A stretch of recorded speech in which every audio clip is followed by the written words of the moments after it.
Now this would be perfect on the Nintendo DS.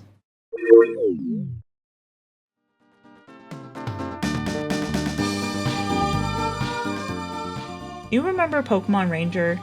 With its addicting combat where you got a Beyblade, burn through your stylus to fight Pokemon? Identifile Desktop Dungeon takes the core mechanic and throw you back into an early 2000s desktop as you play as a mouse cursor rounding up pesky viruses. Created by Silver Dev from Gearbyte Games, this is a fast-paced, bullet-heavy roguelike adventure inside of a nostalgic Windows operating system. Identifile draws you into a random file explorer-generated OS dungeon where the mouse is your weapon and hitbox. It's tightly packed with action and unique lasso combat mechanics, echoing the spirit of Pokémon Ranger alongside a few bullet heaven elements. Identifile has so many Easter eggs and secrets to unfold, with more updates promised as well.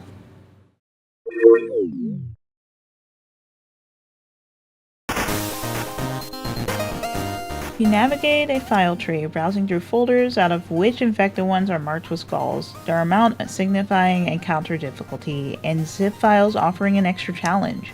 Each virus has a cool attack pattern, which complement themselves when paired with other viruses. Thought an enemy was easy to beat? Wait till you have 4 different ones, making sure you can't quite get a clear hit on them. During your run, you collect coins from your files to buy upgrades and modifications that enhances your cursor's ability, or you can find them in the file system. Sometimes the game challenges you with minigames as well to show off your skills and reward you as well. There are a ton of unique cursor skins and attacks that radically change your playstyle, from the way you deal damage to your stats affecting your survivability. Between your runs, you can customize your build with power-ups and modifiers to help with the next one, or keep things fresh and try something new. Boss fights provide a challenging test of skills and tactics, drawing inspiration from the abilities you find in the files and then some. It requires you to quickly adapt your approach to how each one fights. Each boss is a unique gauntlet of attack patterns, making sure they stand out and have character. And if you're a speedrunner, there's something for you! There's a ton of potential to quickly click away all the folders you see and try clearing encounters and bosses as fast as you can.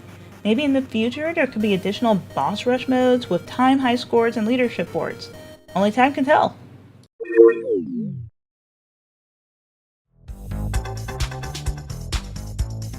While straining your wrist during a game isn't an issue for everyone, and it's certainly not for the developer who hasn't used a wrist brace for 1.5 years of the game development, it can certainly be a risk. I came across that issue at least, but luckily there are plenty of alternative cursor types that don't involve circling enemies around. I also found that adjusting your mouse sensitivity avoids the issue altogether. As for the rest, mostly just small graphical complaints that will get ironed out as the game develops over time. For example, some aspects like the combo meter could have some more visual indicators of when it reaches its maximum. Some attacks feel sneakier than others, and it could be due to the limited color palette on the enemies or my poor gaming skills. And having the ability to remap the controls could be useful to overcome this, but unfortunately it's not a functionality as of yet, so perhaps in a future update.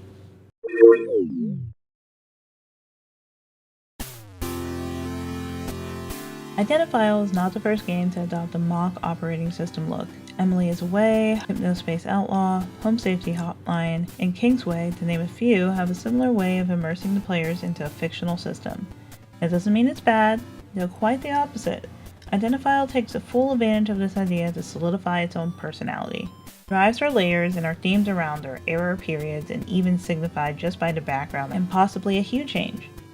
Mostly, if not all, viruses have a story with real-world backgrounds. Trojan horses, worms, pop-ups, the stuff you expect to hear about but fleshed out with their own theme. Boss fights draw inspiration from different games such as Undertale or Terraria, reinforcing the nostalgic callback theme the game is going for.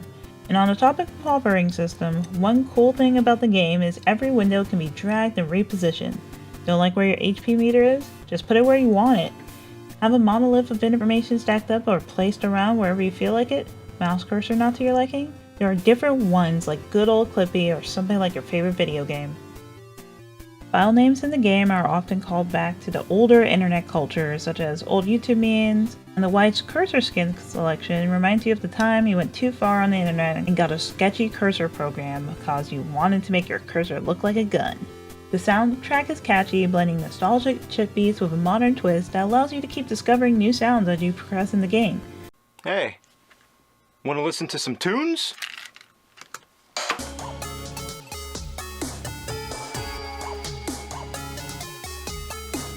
Playfully designed viruses, wacky combos, and achievements for screensaver antics, Identifile isn't just a throwback, it's a tribute to the culture of customizing everything. The gameplay loop rewards creativity for you to defeat the enemy viruses in certain ways to unlock more customization, blending retro with addictive roguelike design for endless replayability.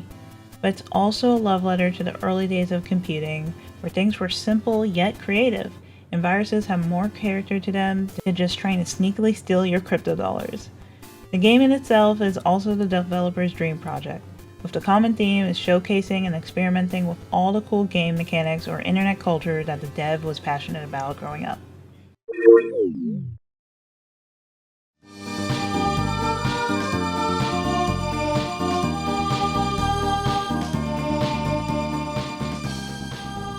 This game is shaping up to be a really cool experience.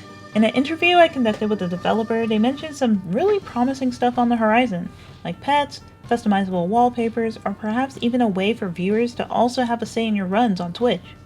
While mod support is hard to implement, it makes me wish that one day we'll see the true potential of making your system look exactly the way you want it, even if you need to dig into the game files to do that. And that's about it! Thanks for watching, feel free to like and subscribe for more indie game reviews, and I'll see you surfing around on the interwebs. Ciao!